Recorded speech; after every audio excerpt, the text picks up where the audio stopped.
Good morning, students. Our today's chapter is chapter number 3, Glimpses of the Past of class 8th. First of all, we will learn what is the meaning of glimpse. Glimpse means look, view or glance. मतलब कि कोई भी झलक. For example, I had only glimpse of the story. यानी कि मुझे story की सिर्फ छोटी सी झलक पता थी. So before starting the chapter, let us go through some key points. It is the history of our country during 1757 to 1857. इस स्टोरी में आपको भारत के इतिहास के बारे में पता लगेगा जो 18th सेंचुरी में स्टार्ट हुआ था. यानी कि 18वीं सदी में भारत ने किन किन चीजों का सामना किया था और कैसे आजादी पाई थी वो इस स्टोरी में आपको पता लगेगा. Next, India was under British rule during this period. और 18वीं सदी में भारत आजाद नहीं था. It was under the rule of British Raj. Indian princes were dethroned by the British East India Company. और उस टाइम में राजा महाराजाओं को भी अपने किले छोड़कर जाने पड़े थे क्योंकि किसका राज था? उस टाइम पे ईस्ट इंडिया कंपनी का राज था. Indian people led a miserable life during this period in every field. और इस टाइम में हर एक भारतवासी को बहुत ही ज्यादा मुश्किलों का सामना करना पड़ रहा था. जब राजा महाराजा को ही अपने किले से बेदखल कर दिया गया तो बाकी के लोग क्या कर सकते थे. और उस टाइम पे भारत को आजादी के लिए बहुत ही मुशक्कत करनी पड़ी थी. Many learned men gathered together the people of India and told them to fight against the British Raj.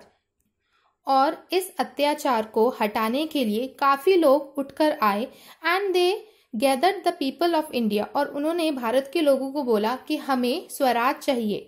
It means we want complete independence. तो काफी लोग उठकर आए और उन्होंने ब्रिटिश राज के खिलाफ जंग शुरू कर दी.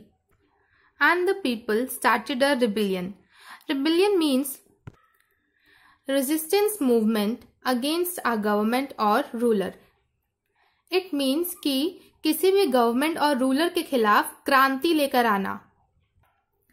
And rebels means people who do rebellion. यानी कि जो क्रांति लाने में विश्वास करते हैं उन्हें हम क्या कहते हैं? रिबेल्स. मतलब कि क्रांतिकारी. In 1857, a revolt outbroke and the consequence of the revolt paved the way to the first freedom fight against British rule in India. इसका मतलब है कि जो 1857 में एक रिवोल्ट हुआ था जिसके बारे में आपने पढ़ा होगा, द रिवोल्ट ऑफ 1857, उसका क्या रिजल्ट निकल के आया था? वो हमारी पहली लड़ाई थी ब्रिटिश राज के against. And you can see I have underlined it, pave the way. It is an idiom. It is an idiom. Pave the way means to make future development easier. यानी कि हम जो भी काम करने जा रहे हैं उसको एक स्टार्ट देना और उससे फ्यूचर का डेवलपमेंट होना. And I have written in the previous sentence to pave the way for the fight against the British Raj. यानी कि वो उनकी पहली लड़ाई थी जिससे कि आगे उनको भारत को आजाद करने में सफलता मिलती. There is another name for the idiom pave the way. Another one is grease the wheels. दोनों का मीन सेम है. यानी कि जो चीज चल रही है उसको आगे और काम में लाना जिससे कि हम जो भी काम कर रहे हैं उसमें डेवलपमेंट हो, फिर चाहे वो ब्रिटिश राज के अगेंस्ट लड़ाई ही क्यों ना हो. Let's begin the chapter now.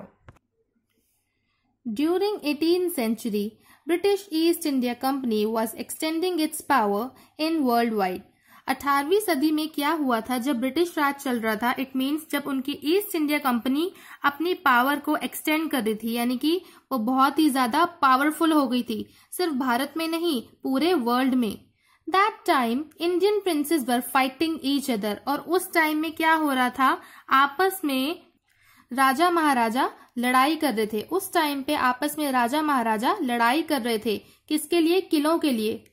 East India Company subdued Indian princes one by one. Subdue means to overcome. यानी कि किसी को ओवरकम कर लेना, मतलब कि किसी को हरा देना, उससे जीत जाना. And at that time east India company subdued Indian princes one by one. और उस टाइम पे ईस्ट इंडिया कंपनी इतनी पावरफुल थी कि उन्होंने एक एक करके हर राजा महाराजा से उनके किले छीन लिए थे. During the period of 1765 to 1836 India had to witness many incidents. और उस पीरियड के बीच में बहुत ही सारी घटनाएं घटी थी, जैसे कि untouchability, child marriage and other social evils existed in Indian society. Untouchability means restrictions on touching. उस टाइम पे कैसा चल रहा था, कोई किसी को छूता था तो वो उसे अनटचेबल बोल देते थे. मीन्स कि वहां पे ऐसे बोलने लगे थे कि जैसे कि छुआछूत की बीमारी हो गई हो, कि अगर किसी एक इंसान ने, किसी नीच जाति वाले इंसान ने किसी और को टच कर लिया तो लोग उसे अनटचेबल मानने लगते थे. और ये अनटचेबिलिटी उस टाइम में नहीं, आज के टाइम में भी कुछ लोग इस चीज को मानते हैं, जबकि ऐसा कुछ भी नहीं है. ये सब कही हुई बातें हैं. These all are orthodox. Orthodox means पिछड़ी हुई सोच. जो लोग आज भी इन चीजों को मानते हैं उनकी सोच बहुत ही ज्यादा पिछड़ी हुई होती है, लेकिन उस टाइम में भारत में यही हो रहा था. And child marriage also. और उस टाइम में बाल विवाह भी कराया जाता था, जो आज के टाइम में इसे हम लोग क्राइम मानते हैं. The people were superstitious also. Superstitious मतलब इन्फ्लुएंस्ड बाय अननेचुरल बिलीव्स, यानी कि उस टाइम पे लोग सुपरस्टिशियस थे. वो कही सुनी बातों पे विश्वास कर लेते थे, अंधविश्वास कर लेते थे. The British imposed heavy taxes on farmers so that farmers had to abandon their fields. और उस टाइम पे ब्रिटिश लोगों ने क्या किया था, ज्यादा से ज्यादा लगान मांगना शुरू कर दिया था फार्मर से, जिससे कि वो खेती बाड़ी ना कर सके और टैक्स ना दे पाए और अल्टीमेटली उन्हें अपने फील्ड छोड़कर भागना पड़ा था. The East India Company's law began to cripple Indian industries. Cripple means destroy. यानी कि ईस्ट इंडिया कंपनी के जो ऐसे ऐसे लॉज थे उन्होंने इंडियन इंडस्ट्रीज को तबाह कर दिया था. Ram Mohan Roy, Raja Ram Mohan Roy, a learned person from Bengal, understood what was wrong with this country. और हमारे राजा राम मोहन रॉय जो बंगाल से थे, उन्हें समझ आ गया था कि भारत के साथ क्या क्या हो रहा है. He was attracted by science and modern knowledge. और उन्हें काफी चीजों की नॉलेज भी थी, जैसे कि विज्ञान और modern knowledge. He went to England and fight for the justice of India. और भारत में होने अत्याचारों के लिए वो इंग्लैंड गए और भारत के लिए इंसाफ मांगने गए. But the British continued to oppress Indians. But still वहां पे ब्रिटिशर्स ने तब भी इंडियंस को परेशान करना शुरू कर दिया था और वो और ज्यादा उन्हें दबाते जा रहे थे, ऑप्रेस करते जा रहे थे. इन 1818 they had passed regulation 3. और 1818 में ब्रिटिशर्स ने एक एक्ट पास किया था जिसका नाम था regulation 3 act. Under it an Indian could be gelled without trial in a court. और इस एक्ट के मुताबिक किसी भी इंडियन को जब जेल में डाला जाता था तो बिना किसी ट्रायल के उसे कोर्ट में पेश होना पड़ता था. ट्रायल का मतलब है कि जहां पे दोनों पार्टीज की गलती होती है तो दूसरे वाले को भी बोलने का मौका मिलता है. जो गिल्टी करार दिया जाता है उसको भी मौका मिलता है कि वो अपील कर सके. बट उस टाइम में रेगुलेशन 3 के अंडर जिन इंडियंस को डाला जाता था उन्हें अपने ट्रायल के लिए भी मना कर दिया जाता था. That they were not allowed a trial in the court session. During 1835 to 56, Thomas Macaulay suggested some change in Indian education. Thomas Macaulay एक ब्रिटिशर थे जिन्होंने क्या किया था, उन्होंने कहा था कि इंडियन एजुकेशन में चेंज आना चाहिए. अब देखिए धीरे धीरे करते करते ये लोग हमारी सभ्यता को बिगाड़ने में लगे हुए थे. They taught Indians their language. और वो चाहते थे कि भारतीय जो हैं हमारे गुलाम बन के रहें और हमारी ही भाषा सीखें. By 1856 British had conquered the whole India. Conquered means to acquire by force, यानी कि शक्ति से किसी चीज को हासिल कर लेना.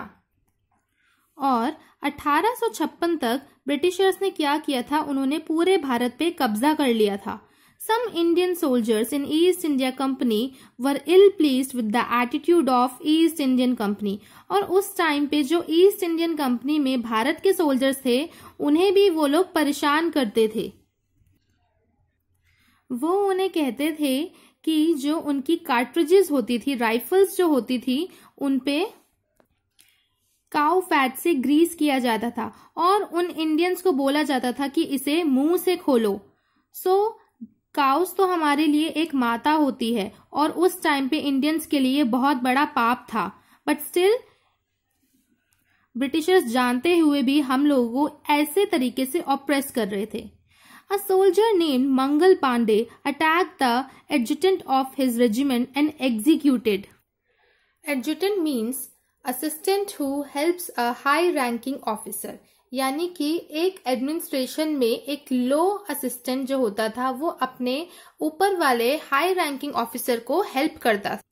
और उस टाइम में मंगल पांडे ने उस एडजुटेंट को अटैक करके उसको खत्म कर दिया था। एग्जीक्यूट करना मतलब किसी को खत्म कर देना, to terminate someone. In 1857 a violent revolt was आउटब्रोकन।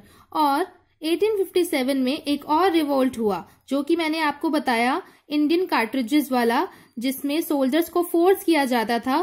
तो 1857 रिवोल्ट की शुरुआत हो गई थी। The rebellion spread wider. और आजादी की लहर के लिए क्रांति बहुत ही ज्यादा आगे बढ़ रही थी। लोगों को आजादी तो चाहिए ही थी और उस आजादी के लिए बहुत सारे लोग, many landlords lost their lands because of the British policies.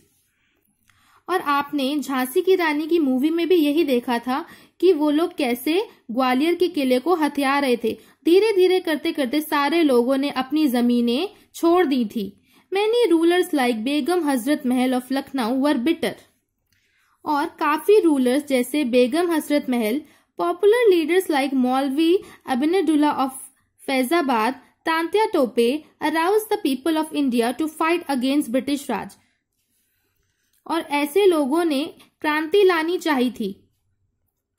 Tantya Tope ने मराठा एम्पायर खड़ा किया था जिससे कि दोबारा से भारत में एक क्रांति की लहर जाग सके। और उनमें उनका साथ झांसी की रानी लक्ष्मीबाई ने भी दिया था। और तभी ये हमारी भारत की सबसे पहली लड़ाई थी।